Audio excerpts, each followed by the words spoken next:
Hey, welcome back to another episode on our new series, Pro Tips to Live a Dynamic Lifestyle. If you're new to this show, you definitely want to stay for this because we're dropping them every single day and we're giving you guys tips from literally experts and legit pro tips on how to live a dynamic lifestyle, especially in this pandemic and new circumstances and landscape that we're facing. So if you're interested, make sure to subscribe below. Other than that, get ready for this next one and we'll see you later. All right, guys. So John Meadows, how are you doing today? I'm good today, my friend. How are you doing? We're doing good. Like we said before we hit the record button, we're just, staying positive one day at a time, just being productive and just controlling what we can. So yeah, I appreciate you, John, just taking time out of your busy day. We've known each other for quite some time. We've written for your site for a while. Yep. I mean, you've been doing so much cool things for the industry. So I appreciate you just, coming on this pro tip series on how to live a dynamic lifestyle through the pandemic. So kind of just to kick this off, like what is it like? How are you doing first and foremost? How's your family doing? And what are some tips you can give to the listener that might be struggling, and how can they reinvent themselves during this downtime? Well, so my family's doing well. We are obviously homeschooling like everybody else in the country now. Now, we had already homeschooled for 2 years, so it's not completely foreign territory to us, the homeschooling. So that wasn't anything unusual for us. I think and my kids, we're going outside, we're playing a lot. We're playing a lot of basketball, we're playing a lot of football. So might sneak a game of Mortal Kombat in here and there. But we're staying as active as we can. And, I just got my kids a couple of plyo boxes from Elite FTS to do some jumps and some things. So we're staying active and we're staying positive. I think that if I was single and alone, it'd probably be beating me down a little bit, but it helps to have family here and to be doing. Now, some people tell me the opposite. They're like, "Oh my God, my kids are driving me crazy." It's not a complete change of lifestyle for us, being that we had already done homeschooling. I already work from home. Mary's a stay-at-home mom. It's not like total culture shock for us. But they're doing well. And, for me personally, I'm doing a lot of band workouts. I've been posting them on YouTube and just trying to, listen, maybe they're not as good as are the typical barbell dumbbell machine workouts we do, but hey, it's something. It's applying tension to the muscles. If you use the bands right, there's still a lot of mechanical tension, so you can at least maintain, and you want to keep moving anyway. You don't want to just be sitting around. I got a question this morning actually from a guy. He was like, should I adjust my diet? I normally work 8 hours a day and I'm standing up and I'm active the whole time. I said, yeah, your knee probably just took a nosedive, right? Yeah. So if you don't adjust your diet, maybe you will gain a little fat. I don't know, but it's possible. So, but I'm still trying to keep active and doing some workouts myself. One of the things that I've been doing is I've focused really hard the last couple of years on my YouTube. And YouTube is a great tool. It allows you to just touch so many people. It allows you to communicate just with such a large audience. Yeah. And I've worked really, really hard on it. We did 5 videos a week for 3 years straight now. Wow. Jeez.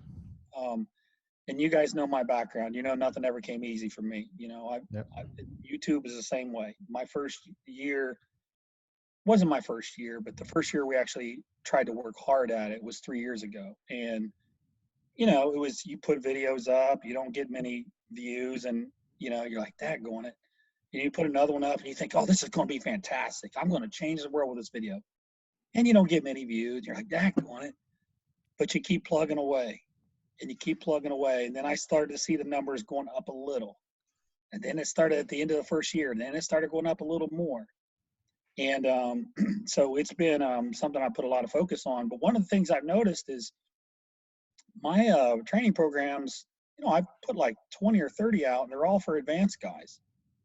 And the YouTube people, they're like, hey, I've only been training 6 months. Is one of your programs good for me? And I'm like, nah, it'd probably kill you. So what I've done is I've taken the time to build a beginner program and an intermediate program. So that way, when this is all over and we're back in the gyms, I can offer people who have wanted to try my programs something that's not quite as tough. Something still it's very well thought out, but not quite as tough. So that's one of the things that I've tried to do to, just I don't want to say keep my mind off of what's going on, but it's more of just to prepare. So Yeah. when this is all over, I want to be prepared with some new offerings for the beginners and intermediate folks. And the YouTube community has been very good to me. If you look at the comments, I go through all the comments every day, by the way. And I don't know too many people that do that. I go through hundreds of comments every day. They've been good to me though. So I'm like, you know what, let me do something for the beginners and intermediate. So anyways, that's just give you kind of some idea what I've been doing. Yeah. Absolutely. That's awesome too. I didn't know that you were like really going all in on the YouTube aspect, but makes sense, man. And I don't expect anything different of just putting in the reps and sets like you do, like with everything else. So that really interests me though, because we work with a lot of fitness professionals right now, helping grow and scale their online business. So I know a lot of them are listening right now. So what are some like tips right now that you can give them to like grow their YouTube? Because right now is the best time to probably do that with all the downtime. Well, so here's what I would tell you. It's not the best time. It's not the best time to grow your YouTube, but it's the best time to create a lot of content. Let me explain what I mean by that.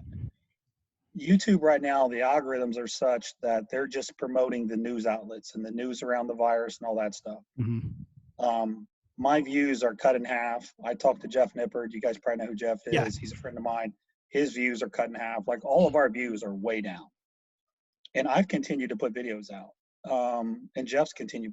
We all are putting videos out, but our views are all of our views. So my point in telling you that is, what I would do is I would take the time to create some content. And then when things change and all of a sudden when the virus isn't so much newsworthy anymore, but you have a golden opportunity now to create a lot of content. Mm-hmm. One of the things that happens with YouTube is people will put a video up, then they'll like, okay, well, I'll do another one in 2 or 3 weeks. That's not how YouTube works. Like you got to stay on it or they won't promote you. Some other things that you can do. So with YouTube's a tremendous business tool for coaches. It's a great tool. So what you have to realize about YouTube is the most important part of it is watch time. So you need to do video. You need to make videos that are interesting and informative, right? A lot of people just talk and blah, blah, blah because they're trying to extend the length of their video. But if nobody watches it, it doesn't matter. So if you can make videos, first of all, your first goal should be, okay, I want to make a quality video that people will actually be interested in and they'll watch till the end. So what happens is, as you do that, you may not get a lot of views, but if you get a lot of watch time, specifically if it's over 50%, then YouTube says, hey, you know what? I like what these guys are doing. I like what Chris and Eric are doing. So I'm going to suggest them. So let's say you do a video. Let's say, I'm just going to make this up. Let's say you do a video on keto diets and everybody's searching in keto diets. So all these videos come up and you know how on the right-hand side, YouTube has suggested videos. Right. Yeah. So then YouTube, puts your video up as a suggested video. Now you have to have a thumbnail that's interesting and professional, or maybe it's funny, maybe it's attention getting, something. It has to be interesting enough so that someone will go, this looks interesting. Let me click on that. And that's kind of how you play the game. So then they watch your video. Hopefully they like it. If they like it, they subscribe. When you look at your statistics, you don't want it to be all your views are from your subscribers. You want it to be actually a low number, 30% maybe, because that means YouTube is promoting your videos and people who aren't subscribers are watching it. And that's how you ultimately grow the channel. Are you a fitness professional looking to create more income, impact, influence, and independence? If so, we actually just dropped our new book, Rise of the Fit Pros, so you guys can be on your way to doing all those things and you can sit there and build your hyper training model. So if you're interested in getting your copy, make sure to click the book or the link right here and you guys can grab it. Other than that, make sure to enjoy the rest of the show. But so I tell people, focus on quality videos, number one, so your watch time is good. And then if your watch time is good, YouTube will start suggesting your videos. So put some time into making a good thumbnail. Some of mine are funny. Some of them are goofy. I do all kinds of different ones. Some of them maybe are hardcore muscular shot. Some of them could just be to get people. I did one pulling a tree out of the ground the other day. It looked like it. I really wasn't, but it looked like it. And then you got to be consistent. So right now is the time to make a lot of videos. Like if you could make 20 videos you could then do a video Monday, Wednesday, Friday, Monday, Wednesday, Friday, Monday, Wednesday, Friday. You would have a lot of content already built up. And when YouTube sees that consistency, if you're consistent and you have good watch time, then YouTube gets behind you and they start pushing you. And that's really how you grow your channel. Now, that first year, I was telling you guys, I did 5 videos a week. And actually, the first 45 days, I did one every day. I did a daily video for 45 days. And then I went to 5 days a week. And it took about a year to get a lot of momentum. So think about all the work I put into that. And Yeah, I absolutely. wasn't making any money. Like, I didn't have a guy helping me for free. Like, I had to pay him. So the first year I lost money. Yeah. But it was an investment to Yeah. me. And you saw the bigger picture with it. I saw the bigger picture. I said, you know what, in 2, 3 years, 4 years, this is going to be big. Yeah. You know, Oh, and so then we, you know, then our camera quality got better. We got new cameras, and then we got kind of a feel for it. Like anything else, you get experience as you go, and you fine tune, you get better. Hey, the way I look at it, we still have a long way to go, but we're on a pretty good roll. And I just think right now, man, it's just a great time for people to compile content. Agree. And then once you start cranking that content out, gets the momentum going. Give it time. It takes time. But that's how you kind of win at the YouTube game, in my opinion. Yeah, man, that was awesome, John. I appreciate those Great tips, tips. man. Great stuff. So my next question is, let's say this pandemic just hypothetically wiped out like your business, you know, and knowing everything that you know now, all the business experience that you have, how would you kind of rebuild like your business step by step? And my hope is to actually give the listener, you know, some confidence and hope and ideas like through this question. Well, so first of all, when you say wipe out your business, what that means to me is that you've run out of money. It means that your capital was gone. That's what that means to me. Because this pandemic shouldn't put anybody's business, that shouldn't put anybody out of business for any other reason. Like this pandemic, well, I don't know. People are saying some pretty crazy stuff, so maybe that'll put them out of business. But generally speaking, if they run out of capital, what are the things that you had to build your capital? You had yourself, you had your knowledge, you had your discipline. You still have all those things. Like, those didn't go away with the pandemic. The only thing that went away with the pandemic was your money.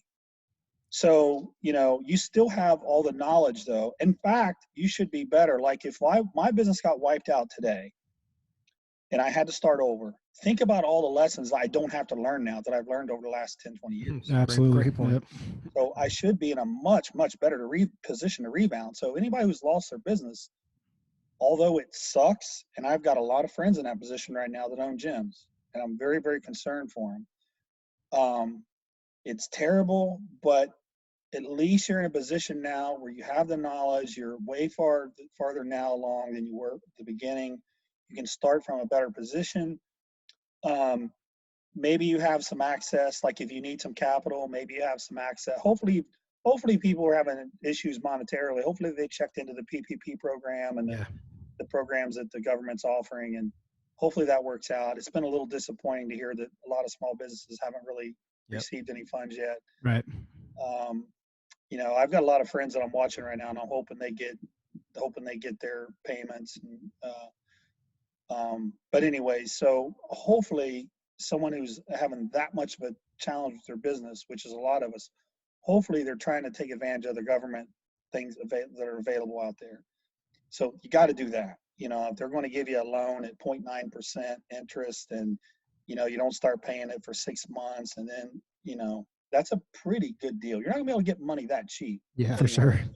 You know, that's a really good deal. So, so coming up with capital, at least the cost of coming up with the capital should be a lot smaller now than what it normally is. So you may have to go that route. You may have to borrow some money, and actually, if you're trying to keep your business going, if you take the money they give you and you put it in your payroll and things like that, they actually forgive a portion of it. So I would say, number one, man, if you're getting hit financially, you got to take advantage of those programs. And hopefully, with the latest stimulus package that got approved, hopefully the small businesses will now start to see some of that. But so, you know, I understand people getting down. I totally understand. I've got a lot of friends that are sweating it right now. But so, two things: financially, if you're getting hit hard, make sure get with your bank and figure out all the paperwork you need to. You know, I bank with JP Morgan Chase, so they sent me the links, and I filled out the stuff. And then the other thing is just remember, like, don't lose confidence in yourself. Like, you're actually smarter now than you were 2 years ago, 3 years ago. So, you know, you'll be able to get back up and running. And like a lot of coaches and trainers, they have clients that are leaving because they're losing their jobs and they don't have money. And that's a tough situation. But hopefully when everything loosens back up, you know, that'll turn around and people, you know, I've had a lot of clients that I've told, don't worry about the money now. I'll just keep helping you for free. And then once all this passes, we can pick back up. Yeah, that's awesome. That's what I've been doing, you know. So I actually haven't had one person quit. You know, I don't coach a lot of people now. I coach probably 40 people, 50 people maybe. But I haven't had one single person quit. But I've told them, you know, look, I know you're having hard times right now. Just stick with me. You know, maybe the updates won't be as intense because I can't say how many sets did you do on the squats, or, you know, but just stay with me so you have some focus. Yeah. You know, so we don't go off the deep end. Just stay with me, and they'll appreciate that. They'll appreciate that. And when things get better for them, they'll be like, okay, I'm in a better position now. So you may have to do something like that. But listen, we got time now, right? Absolutely. So that's the way I looked at it too. I'm like, I got time, so Yeah. You know, but because a lot of people, they're going to be really down.